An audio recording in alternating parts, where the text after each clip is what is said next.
శ్రీకృష్ణుడి తండ్రి వసుదేవుడు. యాదవ పాలకుడు శూరసేనుడు. ఈ శూరసేనుడు అనే రాజుకి 14 మంది సంతానం. ఈ 14 మంది సంతానంలో శ్రీకృష్ణుడి తండ్రి అయిన వసుదేవుడు ఇంకా కుంతీదేవి కూడా ఉన్నారు. కుంతి వసుదేవుడికి సొంత చెల్లెలు, అనగా శ్రీకృష్ణునికి మేనత్తన్నమాట. శూరసేనుని మేనల్లుని పేరు కుంతిభోజుడు. ఈ కుంతిభోజునికి సంతానం లేదు కనుక శూరసేనుడి కూతురైన పృథను దత్తత తీసుకున్నాడు.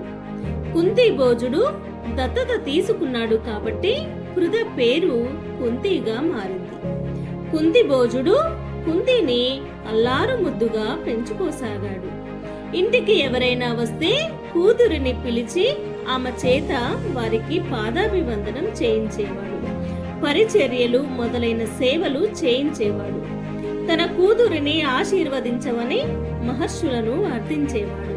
పువ్వు పుట్టగానే పరిమళిస్తుందన్న చందంగా కుంతి చిన్ననాడే చాలా బుద్ధిమంతురాలనిపించుకుంది. ఆమె దైవభక్తి, గురుభక్తి మెచ్చుకోదగినవి. దూర్వాస మహర్షి కుంతిభోజుని ఇంట 1 సంవత్సరం కాలం పాటు ఉన్నాడు. కుంతిభోజుడు తన కూతురు కుంతిని దూర్వాసుడికి పరిచర్యలు చేయడానికి ఉంచాడు. మహర్షికి కుంతి పరిచర్యలు చేయడంతో ఆమె గొప్పతనం తెలిసొచ్చింది. ఓర్పులో భూదేవి వంటిదనిపించుకుంది. ఆ మునీశ్వరుని మనసు కరిగింది. బిడ్డ, నీవు నాకు చేసిన సేవలు మరువరానివి. నాకు ఎంతో సంతోషంగా ఉంది. నీకు ఏమి కావాలో అడుగు తల్లి, ఇస్తాను అంటాడు దూర్వాస మహర్షి. ఈ మాటలకు కుంతీదేవి, ఓ మహర్షి, నాకు కావలసింది ఏమీ లేదు. మీరు ప్రసన్నులైనారు, అంతే చాలు. నా తండ్రి సంతోషిస్తాడు అని నమస్కరించింది.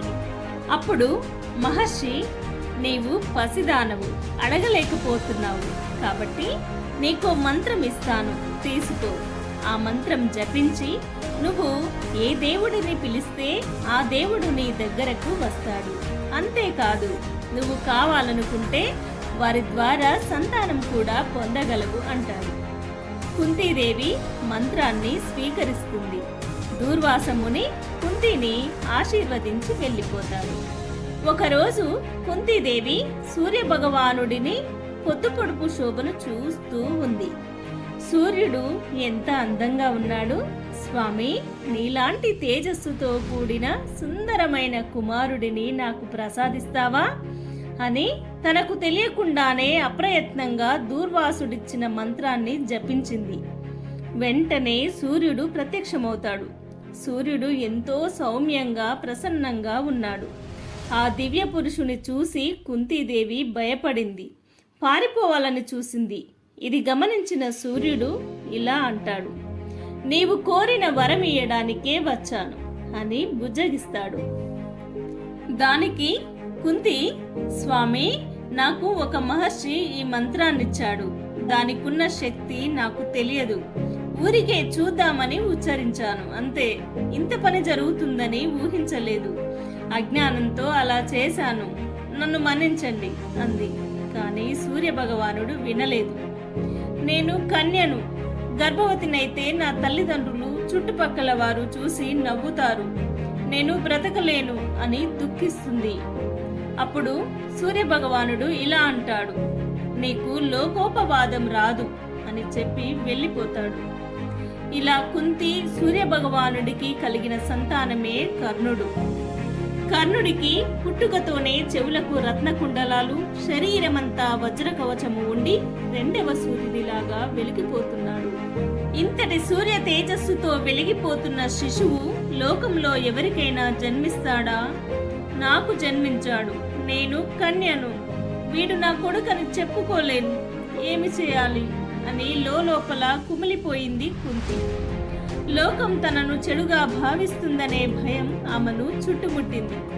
ఒక పెట్టెలో బాలుని భద్రపరిచి అందులో కొంత ధనం కూడా ఉంచి అశ్వ అనే నదీ ప్రవాహంలో వదిలింది. నా బంగారు తండ్రిని దూరం చేసుకున్నాను.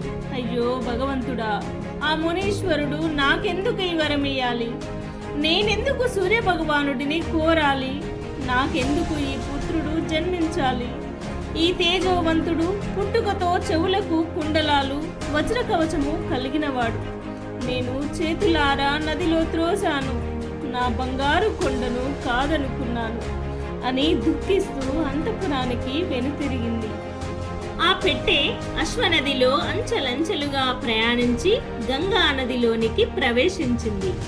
దుర్యోధనుడి తండ్రి ధృతరాష్ట్రుడు, ధృతరాష్ట్రుని సకుడు అతిరథుడనే సూతుడు. సూతుడు తన భార్య రాధతో జలక్రీడలాడుచుండగా ఒక పెట్టె కనబడింది. ఇద్దరు ఆ పెట్టెను తెరచి చూశారు. అందులో మణికనక కాంతులతో ప్రకాశిస్తున్న చిన్నారిని వారు చూశారు. తమకు బిడ్డలు లేరని, భగవంతుడే ఈ బిడ్డనిచ్చాడని గుండెలకు హత్తుకున్నారు. విధి విలాసమేమో మరి, కుంతి కన్న కొడుకు ఇప్పుడు రాధ కొడుకయి రాధేయుడైనాడు.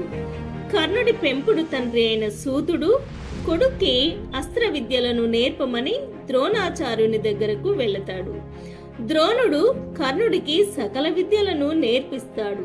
అయితే మంత్ర సహితమైన కొన్ని దివ్యాస్త్రములను మాత్రం అతనికి ఇవ్వడానికి నిరాకరిస్తాడు. అయితే కర్ణుడు ఎలాగైనా దివ్యాస్త్రములను పొందాలనే తలంపుతో బ్రాహ్మణ వేషం వేసుకుని పరశురాముని వద్ద అస్త్ర విద్యలను అభ్యసిస్తాడు. అయితే ఒక మాట, ఇక్కడ బ్రాహ్మణుడు అంటే కులం కాదు, పండిత జ్ఞానం కలవాడని అర్థం.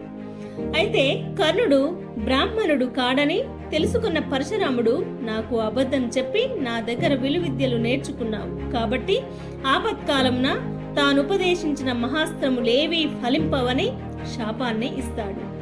అంతేకాదు, ఒకరోజు విలువిద్యలు అభ్యసిస్తుండగా ఒక బాణము మేత మేస్తున్న ఆవు దూడకు తగిలి అది చనిపోయింది. బ్రాహ్మణుడు తన దూడ చనిపోయిన బాధలో కర్ణుడికి యుద్ధరంగంలోని రథం యొక్క చక్రము భూమి లోపలికి కృంగిపోవునని, అంతేకాదు యుద్ధంలో నీవు ఎవరినైతే గెలవడానికి వెళ్తావో ఆ వీరుని చేతిలో మరణిస్తావని శపిస్తాడు. కర్ణుడు మహాదాత. ఎందుకంటే తనకు సహజంగా ఉన్న కవచ కుండలాలు ఇయ్యవలసిందిగా ఇంద్రుడు బ్రాహ్మణ వేషంలో వచ్చి అడుగుతాడు. ఏమాత్రం ఆలోచించక ఇంద్రుడికి కవచ కుండలాలను దానమిస్తాడు. అందుకే కర్ణుడిని అతి దానార్థతః కర్ణః అంటారు. మహాభారతంలో కర్ణుడు అత్యున్నత స్థానంతో పాటు ఎన్నో సంక్లిష్టమైన సమస్యలను ఎదుర్కొన్నాడు. భారతంలో కర్ణుడి పాత్ర అత్యంత కీలకమైంది. అసలు కర్ణుడే లేకపోతే కురుక్షేత్ర యుద్ధమే జరిగేది కాదు. కర్ణుడు తన ప్రియమిత్రుడైన దుర్యోధనుడికి తోడుగా చివరి శ్వాస వరకు వెన్నంటి ఉన్నాడు. కర్ణుని పరాక్రమము చూసిన దుర్యోధనుడు తనను పరమ మిత్రునిగా చేసుకొని అంగదేశానికి రాజుగా ప్రకటిస్తాడు. దుర్యోధనుడి కోసం తన జీవితాన్నే పణంగా పెట్టిన వ్యక్తిగా చరిత్రలో నిలిచిపోయాడు కర్ణుడు. అర్జునునితో సమానమైన పరాక్రమము కలవాడు. కర్ణుడు తన దివ్యాస్త్రములను కవచకుండలాలను పోగొట్టుకుంటాడు. కురుక్షేత్ర యుద్ధంలో పరశురాముడు ఇచ్చిన బ్రహ్మాస్త్ర ప్రయోగం మరచిపోయి యుద్ధభూమిలో రథచక్రాలు దిగబడిపోవడం మొదలైన అనేక ఆటంకాలు ఎదుర్కొని చివరగా తన సొంత సోదరుడైన అర్జునుని చేతిలో ప్రాణాలు కోల్పోతాడు.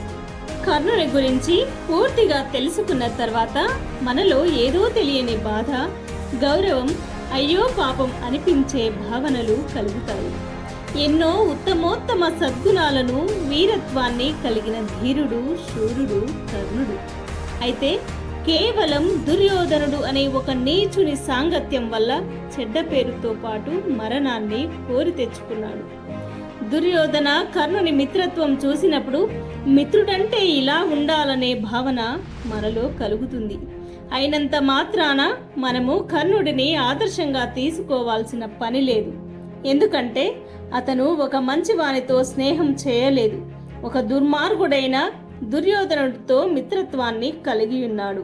శ్రీకృష్ణుడు శిష్ట రక్షణ, దుష్ట శిక్షణ చేయడానికే ఈ భూమి మీద అవతరించాడు.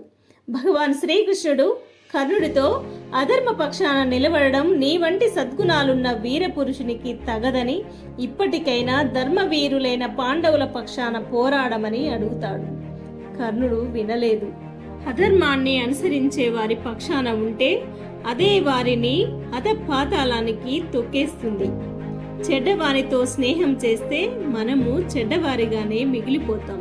కాబట్టి సజ్జన సాంగత్యం ఉత్తమమని గ్రహించండి.